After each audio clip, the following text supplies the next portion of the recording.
It's easy to see how Apartments.com is the best site for renters because with virtual tours, it's easy to find a new space without leaving your place. Virtually view floor plans and amenities with 3D tours and explore HD videos and photos, including interiors, neighborhood images, and even drone footage of exterior views, all from the comfort of your couch. It's that easy. Visit Apartments.com and get into a new rental today. Apartments.com, the most popular place to find a place. Welcome to Star Talk, your place in the universe where science and pop culture collide. Star Talk begins right now. This is Star Talk. I'm Neil Degrasse Tyson, your personal astrophysicist, and we're here with a Cosmic Queries edition. We love me some Cosmic Queries. Ain't that right, Chuck? Yes, sir. Absolutely. That's because you collect all the Cosmic Queries, and I don't know if you bring them to stump our guests or what, do you filter them or are they just randomly plucked from the ether? They are actually taken by a randomizer, so I cannot take credit for pulling them. Which means that please don't send me your questions personally. All right. So, Chuck, today's Cosmic Queries, we're going to explore the Perseverance rover of NASA. Yes. Which this month, we're recording this in February, lands in February. And It was launched, 10 months ago. And so, but I don't have particular expert. I know about a little bit something about Mars, but not specifically about Perseverance. And I think you don't know about either, right? Absolutely. So we have to bring it. I know about Curiosity, and I'm not talking about a lander. All right. So we've got our friend at NASA headquarters, Jim Green. Jim, welcome back to Star Talk. Thank you so much, Neil. And Chuck, always a pleasure. Always a pleasure to see you. And I was looking at your full bio, and I'd forgotten. I mean, I remember, but I forgot that you used to be head of planetary science for NASA, but now you're head of all astrophysics. Well, that's badass. I'm just the chief scientist. So chief, not just astrophysics, chief scientist. Right. That's defying all categories. Yes, that's true. So that's badass. I'm just saying. That's good. Yeah, I've enjoyed that. I mean, it's really all about advising the administrator on new science activities and wonderful things that are going on in the agency. That's very And the fact that you came to it as a planetary guy means you have good sort of geology sense as well. So, and if you did planets, it meant you had some good astronomy in there. So you've got enough of a diverse background to serve the scientific portfolio of NASA. Is that a fair statement? That is. I've got a undergraduate degree in astronomy. In fact, I just finished my first exoplanet paper. Nice. I've been involved in a lot of planetary magnetospheres and done some solar physics. So I've touched on heliophysics. And, of course, one of my favorite planets is the Earth. That's a good choice. So this is a Cosmic Queries. But before we get to questions that people have sent our way on Perseverance, just remind us, why is this yet another rover to Mars? I mean, how many damn rovers are we going to send? What did you not learn last time that you're going to pick up this time? Well, of course, with Curiosity, we learned that Mars was really quite diverse than what it is today in its past. We explored the past of Mars. We found out that Mars, 4 billion years ago, had an enormous amount of water. And the conditions were such that it could have been habitable. We really didn't know that. And now we're going to push the next step on that, and that is to go to an area and look for ancient life. And that's what Perseverance is going to do. Oh, okay. Wow. So each rover mission stands on the shoulders of the previous mission in the questions that it gets to ask. Absolutely. That's the way it works. Nice. And you have to send a whole new vehicle to do that? Well, it turns out, of course, Spirit and Opportunity looked so much different than what Curiosity does. But at the end of Curiosity's building, we had many spare parts. And so I think we had like $200 million worth of spare parts left over from Curiosity. It's like an IKEA furniture. No, that's if you don't know how to build it. You have spare parts. Wait, Jim. No, what are you telling me? You make a single object, a single thing called Curiosity, and you telling me they're leftover parts? This isn't some Heathkit that you bought from Radio Shack. This is this. So, what do you mean you have leftover parts? Well, we have duplicate parts. Oh, so when we buy, I'm trying to picture the engineers. All of them I got standing an extra around. bolt. It's like this. All right, so what are we going to do with this? Guys? Does it fit here? Guys? No. Yeah, take it. Any suggestions, guys, on this? What? Well, I'm sorry to interrupt. For every Go on. one of our missions, no problem. For every one of our missions, we want to be able, indeed, to have spare parts around or extra parts such that if there's a failure, we can immediately bring in the new part and not worry about ordering or supplies. Makes sense. So it's a real critical thinking. It's a necessary redundancy. Indeed. Wow. Okay, you got me there. Okay. I'll let you slide on that one. But that's the last time I'm letting you slide. So, and tell me, you going up there with a helicopter. So what's up with that? So one of the important elements of this mission is actually enabling the future.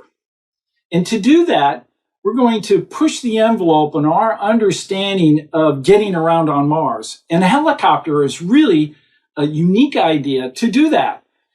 So this is what we call a technology demonstration. We're going to be able to hopefully drop this helicopter off the belly pan of the rover, drive away, let it unfurl, and then order it to start flying. And we'll do a variety of tests. We'll go up and then come down, and then we'll go up and translate and then come down. So translate means it will just go horizontally when you say translate in its position. Correct. Okay, so Chuck, you know what this would look like if a cartoonist drew this? The Martians would be watching this, and the rover drops the helicopter out of its belly, and it thinks it was pregnant. Right. And gave birth to it's a like, flying guys, object. we're babysitting all of a sudden. So now I'll ask both of you then, what kind of helicopter, if I'm not mistaken, Mars has a different atmosphere than Earth, so wouldn't we have to have a different helicopter? Indeed. So it's drone-like in many ways. It has a small body, but it has very long, rotors, and they're about a meter, about a yardstick long. Okay, and there's two of them, and they counter-rotate. And that enables this small helicopter, which is, a box like a CubeSat. It's about 10 or 12 centimeters by 10 or 12 centimeters in a cube. That enables this then to be lofted and fly great distances, 50, 60, 70 meters before it sets down again. So, but the real problem is the Martian atmosphere is really thin. So you have to compensate by having bigger rotors. That's the solution here? And the counter rotation helps the stability so that we don't need a rotor on the tail. So it's a design feature. Okay. Now, if you can imagine this working, then the next set of missions could indeed leverage this concept and lay down additional helicopters to then survey massive regions up close on the surface of Mars. So it's what we'd call an enabling technology demonstration for future missions. Beautiful. Cool. All right. Well, why don't we get to some Q&A here? And all right. And one last thing this is landing on Mars the same way Curiosity did? It does. So it looked very Rube Goldbergian, with a drogue chute and retro rocket and this. And who came up with that? Well, the JPL engineers, there are some really fantastic Jet Propulsion Labs. Jet Propulsion Lab engineers fantastic people that had a long experience in landing craft on Mars. And the whole concept evolved. We started with Pathfinder, and Pathfinder is a platform for which the Sojourner rover rode on. We landed that, and then the Sojourner rover came off the platform.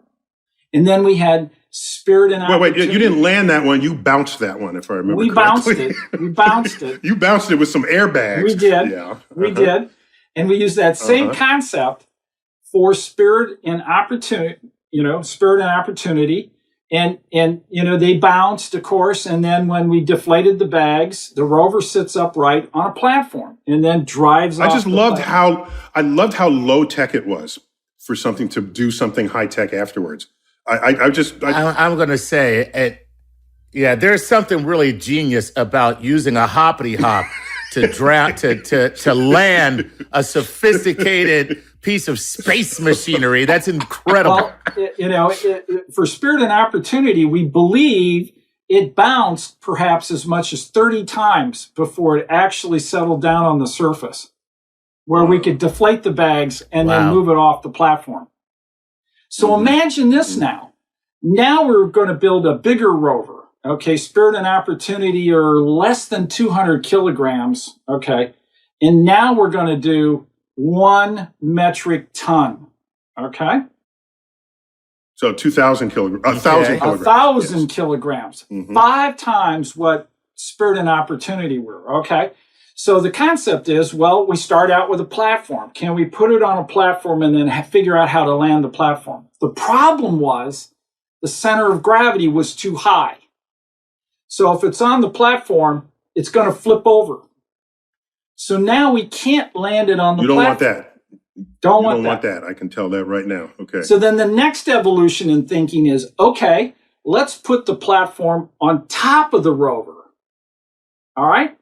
And that gives it retro rockets all the way down to the surface and you land it. Then the problem is, how do you get the platform off the rover?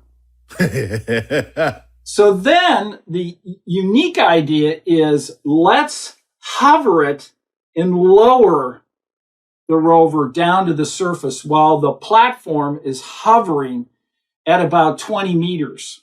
So you're lowering it like with a joist or something, right? Some kind of joist that's system. called the sky crane. Sky crane. The sky crane. Yeah, the sky crane. And when you think about that, that's a process we do here on Earth with helicopters every day. Dropping off cargo, picking them up, going through that process. So why couldn't we engineer that for a Mars mission? Excellent. So it's brilliant to know. I mean, engineers, they live for this, right? Yeah. They know what has worked in one application and they modify it, add to it. No, I love it. So Chuck, what kind of questions do you have? Hey, let's jump into it. We'll start with Leslie Murray. By the way, let me just say, Jim, people love NASA. Okay. Like you guys need to take a little bit more advantage of the public goodwill that you enjoy and get more money, because people not only domestically but NASA. internationally as well. Yeah. True. Yeah. I mean, people are so excited here. It's great. Yeah. Anyway, this is Leslie Murray. Is this from says, Patreon? Jim is this Green. a Patreon question? Leslie does not say. Oh, actually, Patreon. There yes, you sir. go. Thank you. Thank you very much. Patreon folk. These are Patreon folk first, and as we say, we certainly enjoy anyone who supports us on Patreon because we certainly enjoy money. So thank you. Chuck. I'm just being honest. Please forgive Chuck. He's still in training in this process. Listen, I'm sorry. I don't know how to diplomatically say thank you for giving us money. It's very hard for me to figure out the proper way to say that. We'll debrief you after the show. Okay, good.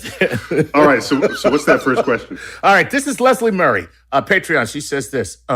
Jim Green, very excited to ask you, if you could have added just one more instrument to the rover, what would it have been? I love that question. And then she says this, like every rover, I'm sure this one was on a weight loss plan. Yes.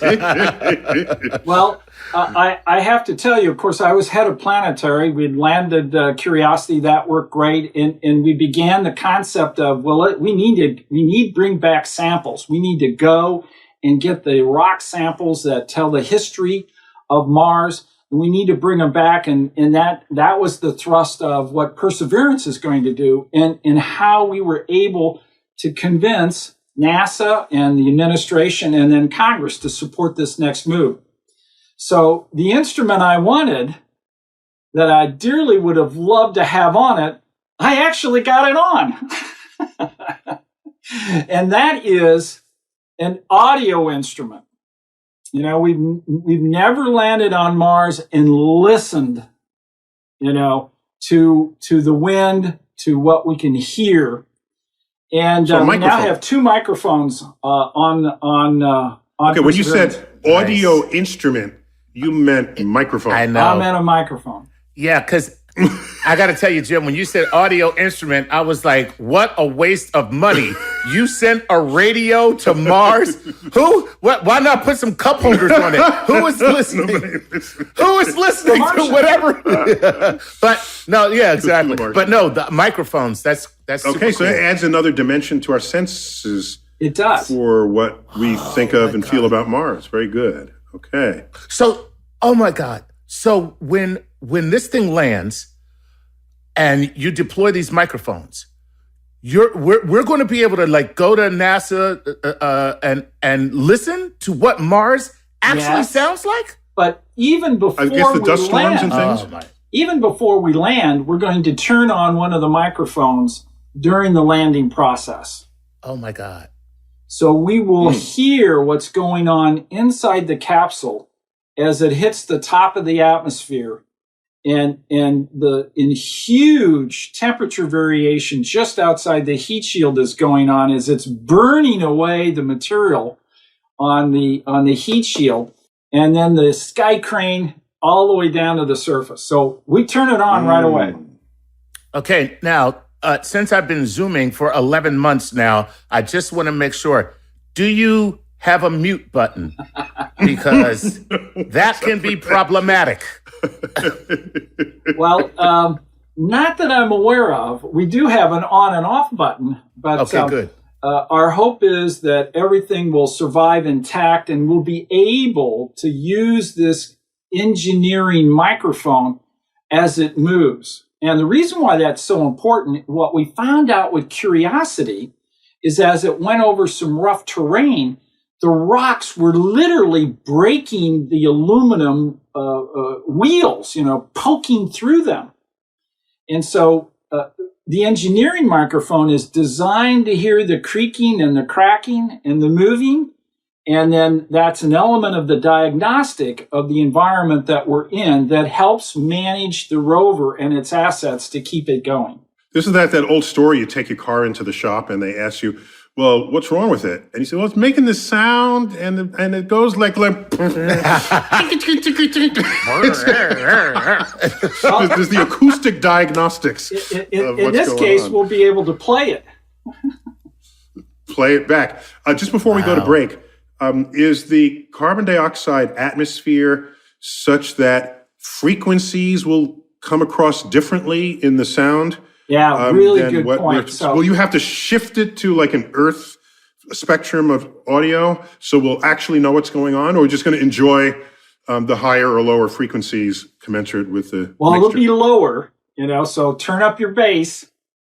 You know, the atmosphere is heavier in, you know, carbon CO2 is heavier than oxygen and nitrogen. And of course, as we talked about, it's a much thinner atmosphere. So sounds that we would normally hear as high pitch will be very low. You know, it will be bass level. And of course, once we have that data, we can change the range and enhance it. But I think it'll be absolutely fascinating to hear the real sounds of Mars based on the atmospheric composition and the pressure. I think it'd be more fascinating if you turn the microphone on and you heard, ladies and gentlemen, thank you for tuning in to Radio Mars. Wait. It'll be, wait.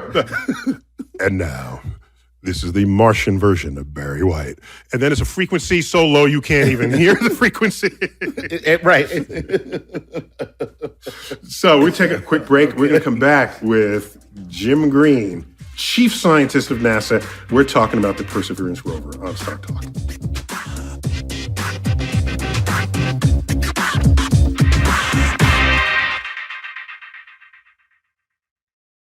With Masterclass, you can learn from the world's best minds anytime, anywhere, and at your own pace. You can learn photography from Annie Leibovitz, or writing skills from David Sedaris, or even up your tennis game with Venus Williams. With over 90 classes from a range of world-class instructors, the thing you've always wanted to do is closer than you think. You can even find a course from world-renowned astrophysicist Neil Degrasse Tyson on scientific thinking and communication. And each class is supported by downloadable materials, lessons, or recipes, and more, all available anytime, anywhere on iOS, Android, desktop, Apple TV, Amazon Fire TV, and Roku. I took the class on the art of negotiation with FBI international kidnapping negotiator Chris Voss, and now I can't wait to be abducted.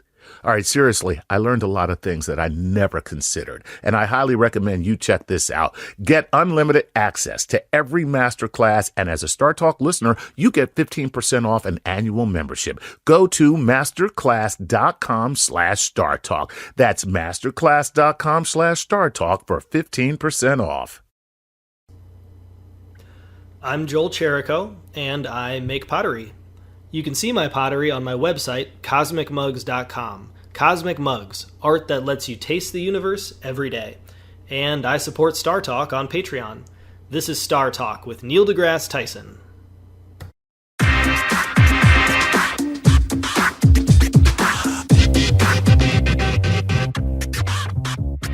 We're back. Star Talk, Cosmic Queries, Mars Perseverance Edition.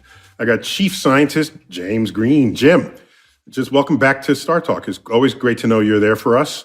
And NASA has a huge social media presence. I think your biggest handle there is just at NASA, right? Yeah, it is. You got a squillion followers on at NASA, not only in Twitter, but especially in Instagram, where you're knocking it out of the park every time you put out something on the universe. Just congratulations to all of you for creating those images, and the social media team for navigating them in ways that the public can embrace. This really, to me, shows that the public is very inquisitive. I mean, it's an element of our nature to really try to see and uncover new phenomena in new regions and take new views of the universe we live in. Not to mention seek out new life and new civilization. And he left out that part. Yeah, thanks for to boldly go. Yeah, where no human has gone before. There you go. So, Jim, not only does NASA have their handles, social media handles, but you have a podcast with the greatest name ever, Gravity Assist. Very cool. What kind of guests do you have on there? Oh, Neil, I have some of the fabulous working scientists that are uncovering some of the secrets of the universe that, really won't end up in textbooks for many years. And it's So Chuck, he's compiling the secrets of the universe and not telling anybody. Indeed. That's what that is. So I just ended my 4th season, and the podcast is called Gravity Assist. Can't lose with that. Okay, good luck with that. Good luck with that. So let's move on. All right, this is Nathan Hui. Nathan Hui says, will there be any live footage capturing the Perseverance's exciting landing and maneuvers? And if so, how will it be recorded and how can we watch? Thank you and good luck, Nathan. Well, it's kind of cool because how do you, how do you record the thing that you're in unless you have something else recording it?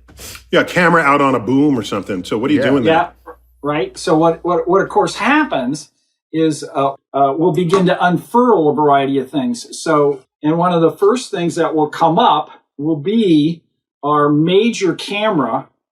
And this is as tall as a human is. In fact, if I stood next to Perseverance, I would I would just be looking into the camera lenses that are on the mast. This gives us a wonderful opportunity to view the area as a human would. But that's after you've landed. That's after you've landed. But you got nothing that's for after us. you landed. You got nothing for us while you're plunging through the atmosphere? We do. We have a whole series of cameras in many different locations. And so what we will see is we'll see the parachute deploy. We'll see that. We'll also see the heat shield drop away and the ground below us come up rapidly. And then we'll see that view of the ground as we land it with the Skyprint. Cool. Sweet. Well, that is cool. This is really going to be an exciting thing to. One other thing, of course, Mars is many, many light minutes away. So if we watch this, what we think of as live is really delayed by how much? Well, light travels, an enormous speed, but it's still going to take close to 8 to 10 minutes before we actually get the signal. Damn, so Mars is like 100 million miles away. Damn, when this is happening. Yeah, it's a ways. It's a ways away. So the whole thing could have just exploded and busted up on landing, and then we will just sit there and think everything is fine for another 8 minutes. Indeed. We won't have any knowledge of that. And so that's, what you're bringing up is a perfect point. Everything has to work the first time perfectly, and we can't joystick it. We can't make any mods. And when it hits the top of the atmosphere, it is on its own. Very cool. All right. Again, a shout out to the engineers who made that work. Okay. Chuck, give me some more. Here we go. Neil, Chuck, Jim. My name is Violetta. I am 12 and a half years old, and I have a very important... 12 and a half. Make sure you got that half in there. Absolutely. That's important. Right. I am still using halves and quarter years. What is your advice for the next generation of NASA scientists in regards to space exploration? What should we study and dream of now if we expect to one day be the first generation that travels to Mars? This is a 12 and a half year old asking this. Cool. So that's really cool. Well, it's really all about following your passion. Get involved in an element, whether it's engineering or some aspect of the science, and just immerse yourself. Enjoy it. And let it lead you to these different opportunities, whether it's an opportunity to work in a company or industry or laboratory that are involved in building instruments, or in one of the NASA centers, and even getting involved in building space vehicles for humans. And just to be clear, NASA collaborates with companies like Lockheed Martin and Boeing and other places to build spacecraft. So NASA doesn't build all their own spacecraft and space probes, correct? Right. For Perseverance and, of course, the Ingenuity helicopter, we built those. NASA did build both of those, but it required instruments to be built by many different groups and universities. Okay, so what that means is what we think of as NASA's budget goes not only to NASA, but to innovative corporate companies, engineering companies that also do work in the service of NASA. So they would get a paycheck that's not signed by NASA, but signed by their own company. But ultimately, it came from all of us supporting that enterprise. Did I capture that accurately? Yes, you did. Okay. All right. Beautiful. So what you're saying, Jim, is that it's one thing to say, oh, they're doing this now. Let me train so I can do that when I'm their age. That's one thing. Another thing is, I am so passionate about this thing, whatever it is. Maybe it's my passion that will create an opportunity that doesn't even exist there today. Yes, indeed. That is really the case. So I just want to make it clear. To dream big and then follow your passion, follow your dream. And then maybe other people will beat a path to the door of your passion, and then you'll be the next leader of the science at NASA. That's right. And have a badass business card.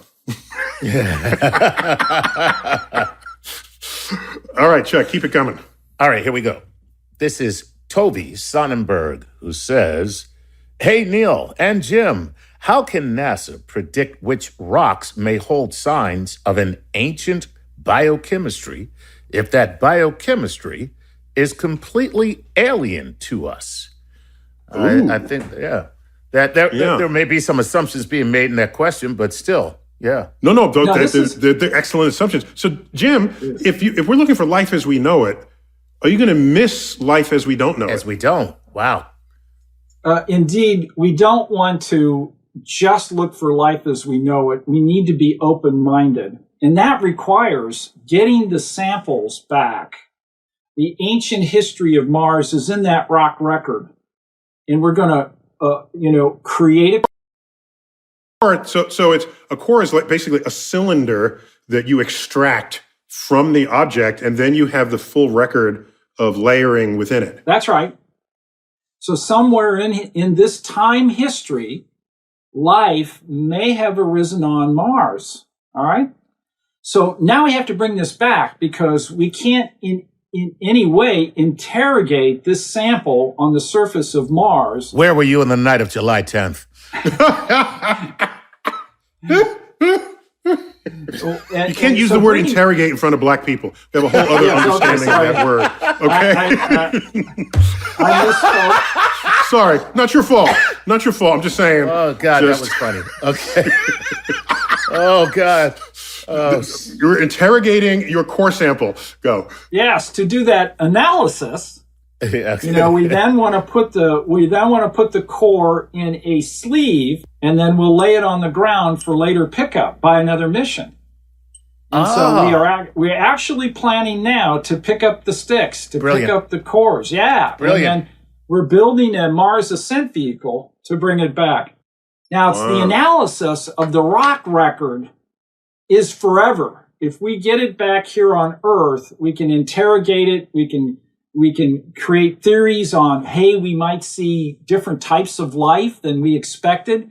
The record is here to continue that discussion and then eventually prove your theories or disprove them and tell us about what Mars could have harbored life in its past.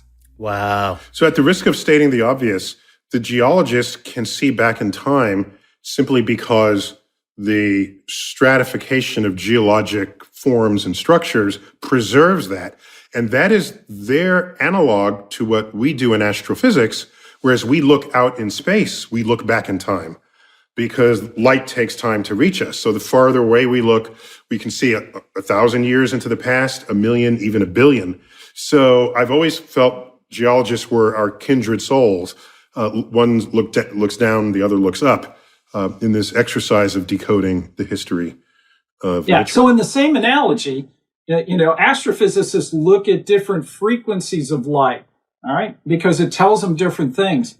When we bring this rock record back, we're going to use different instruments to determine the mineralogy. In other words, how material is put together, the composition of what those nodes are in the mineralogy, cool. The state of the matter in terms of what we call isotopes. And so now we can interrogate all those different dimensions because we have the rock record right here at home. So it's it's geochemistry. Geochemistry, yes. All in, Mm-hmm. So Neil, do astrophysicists ever interrogate the light that they find from when they're studying space? One day we will do an explainer video of all the stuff we extract from light, and it is a stupefying amount of information contained within light. Yeah. We'll do that, Chuck. Remind me. Yep. No use holding out on us X-rays. We know what you did. Okay. We know where you've been. It's the gamma rays you got to watch out for. Right, exactly. They're right over your shoulder there. Right. All right. Give me another question. Maybe we can squeeze one in before we go to the break. This is Rob Carter. He says, "Hello, I was wondering what protection this rover has from the Mars fine dust after the Mars digger issues last month. This is somebody who's following along, that's for sure. Is there a way of stopping the dust from gathering on the solar panels? And if so, what's another major issue that the rover will have to overcome? And we will only learn about that after the commercial break. See what I did there? Stay Tuned, Rob. Stay tuned. When we come back, more Cosmic Queries on Star Talk, all about perseverance on Mars.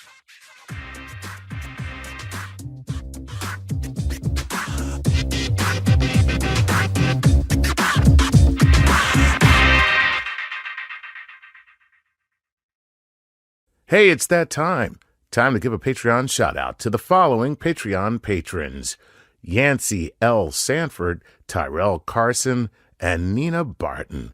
Guys, thank you so much for the gravity assist that allows this show to traverse the cosmos. Without you, we couldn't do it. And for anyone listening who would like their very own Patreon shout-out, please go to patreon.com/StarTalkRadio and support us.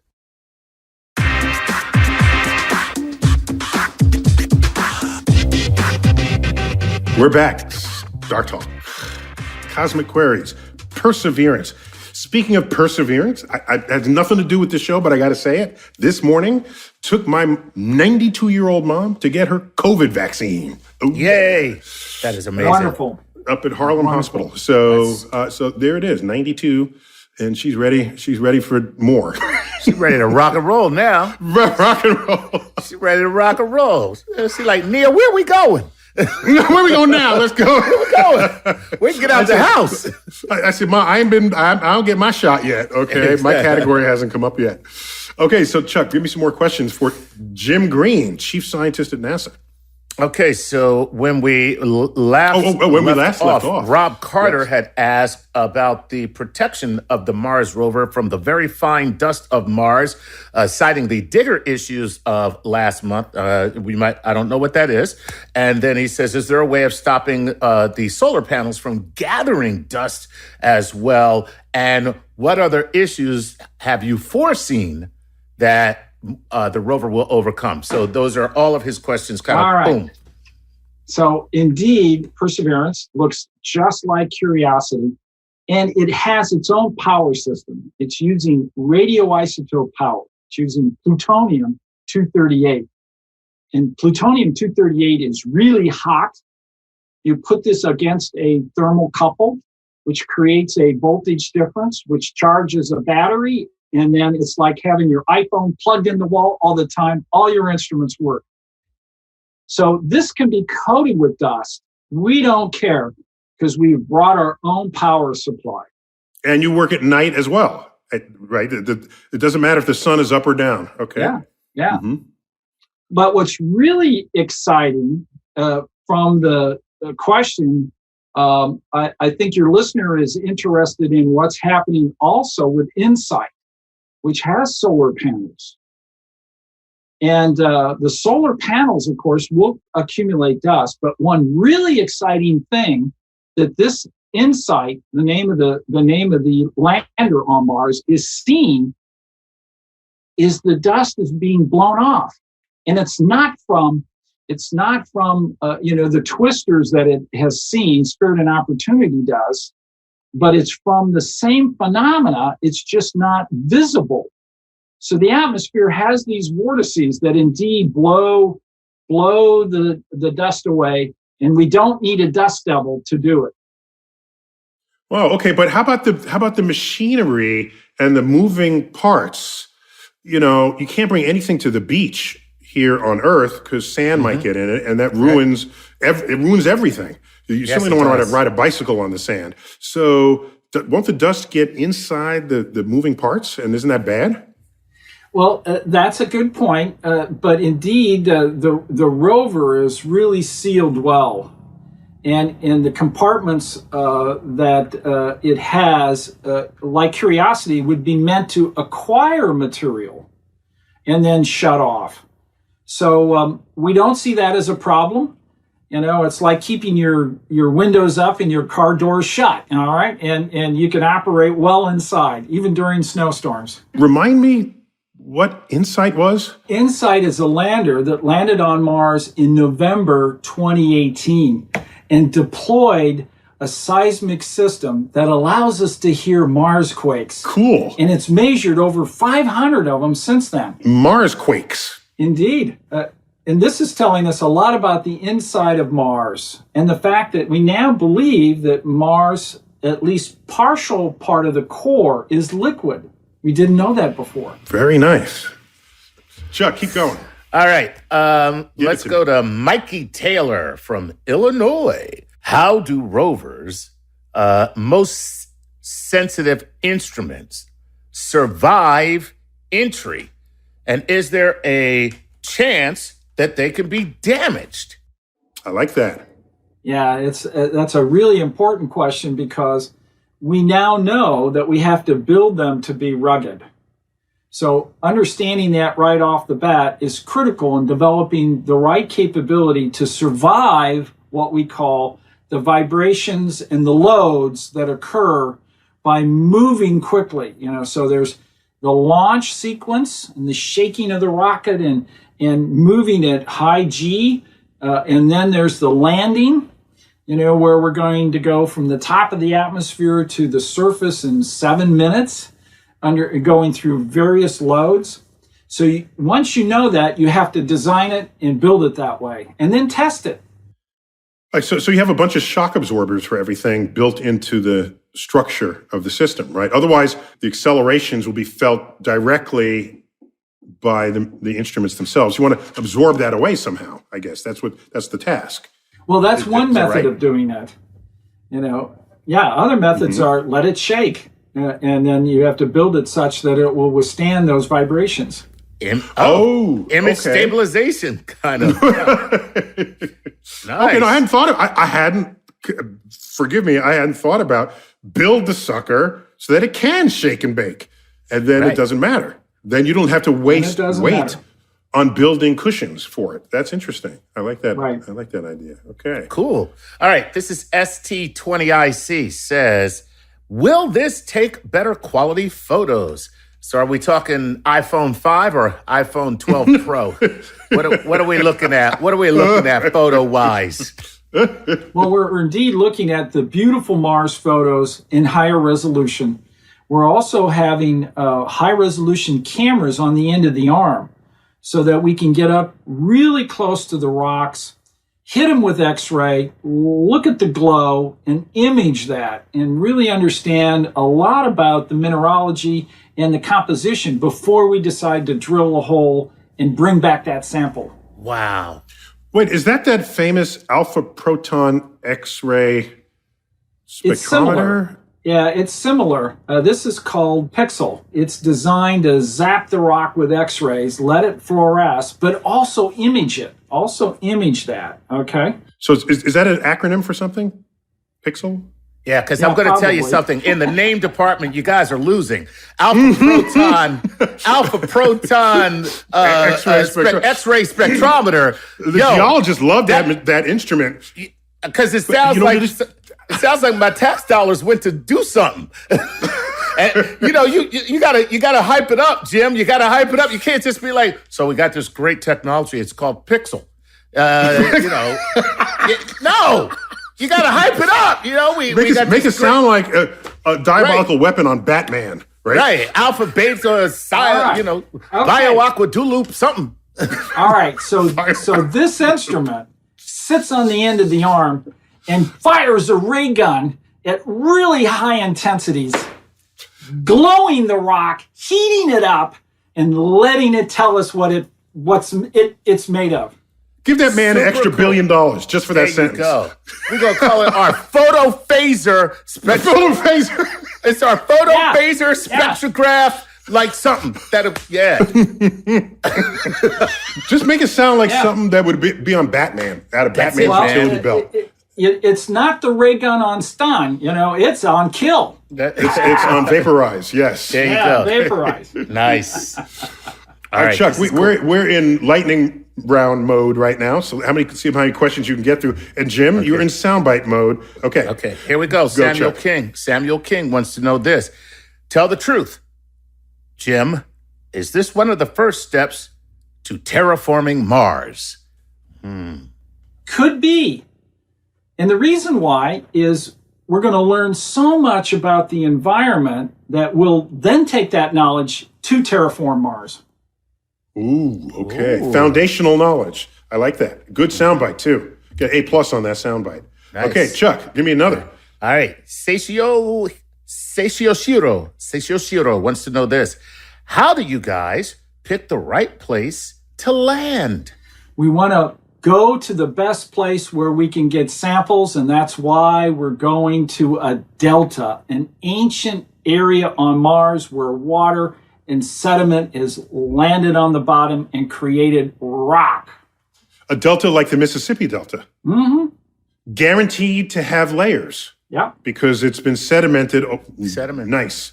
And implicit there is, of course, Mars has deltas, right? This is an interesting fact, all right? Yeah. Delta's enough for you to pick one to land on. Okay, keep going, Chuck. That's why I love the Martian blues. Okay, so Selku Kilman 1 says this. What will happen to the other rovers? Will they just retire and leave it there as space trash? All rovers and all instruments that are working on Mars, we want to keep them working. Keep making new and exciting discoveries until they die. And they will be there for us to explore as humans when we land. And in fact, you might need those to beam signals back to Earth the way Matt Damon did. Matt Damon, Mark Watney. Was that his name, Mark Watney? Yeah. So you need those. You need those in case you have to rewire them and send signals back to Earth. Of course. Duh. Okay, Chuck, keep it going. A couple more. We got time for a couple more. This is Beer Games, who says, hello, will this rover be responsible for any preparation for humans to travel to Mars? So, I mean, yeah. The answer is yes, because we have an experiment that brings in the atmosphere and creates oxygen that we can breathe. Ooh, nice. It's called the oxygenator on the movie The Martian, but we call it MOXIE on Perseverance. Okay, oxygenator sounds a little better. I was going to say, once again, you guys got to work on these terms, man. Come on. Yeah. Oxygenator sounds way better. Yeah, exactly. We have to turn on the oxygenator. Yeah, and we'll be back to get it. So what you're doing is you're breaking apart the carbon dioxide molecule. Right. All right. This is Chris Cherry, if you want. Chris Cherry says, what is, for this mission, your chief and primary goal? And what is something you secretly hope to discover? We want to search the past from the rock record to see if Mars could have supported life. And my secret wish is that we find it. Okay. What, like a fossil bone sticking out of the rock? I mean, what? So a creature that crawls out from under a rock? Yeah, no, we don't anticipate getting fossils. But the chemical composition is just right for which there's potential cells or microbial indications that life could have survived on Mars early on in its history. Okay. All right, now I'm going to take host privileges and ask you one last question. We launched Perseverance to Mars. Was it June? Was it in July. 2020? July. And did anyone else launch at around that time? Because, this is the months over which Earth and Mars are nicely configured for just that kind of journey. And can we shoot them down if they beat us? Well, we have the lasers, but they're going to be used on Mars. Every 26 months, Neil, you're right, everything lines up where we can launch from Earth and make it to Mars as fast as possible. But we are not the only nation going. So the Chinese have launched a mission to Mars with an orbiter and a lander and a rover, all right? And in addition to that, United Arab Emirates has also launched a mission that will get into orbit and make atmospheric measurements and image the surface. So the road to Mars is open and it's busy. I love that. And are we collaborating? Are we sharing information with everybody? You scientists all love each other. So, we do. Is that happening, or is it more like governments? No, indeed. Everyone knows about the other missions. We know when they're going to launch. We know how they're going to operate. For instance, Perseverance is going to be dropped right onto the surface. We're not going to get into orbit. So it's like hitting a golf ball in New York and having the ball go in a hole in LA. It's just one straight shot. The Chinese have a different approach. They will first get in orbit, spend some time there, and then drop their capsule with their rover down to the surface at a later time. Everybody has different tactics. They're different tactics, yeah. Cool. Okay, so this is great. And it's a reminder that science really, at the end of the day, knows no national boundaries, because it is the one true unifying language, not only of us all, but between us and what might be aliens that we greet one day, because they will surely be using the same science we are to get around the house and around the backyard. And that's great as long as America wins. America. All right, we got to end it there. Jim Green, great to have you back on Star Talk. Anytime, Neil. Excellent. Thanks, Jim. Chuck tweeting at Chuck Nice Comic. Keep that going. Thank you, sir. Yes, I am. All right. Neil deGrasse Tyson, your personal astrophysicist, as always, bidding you to keep looking up.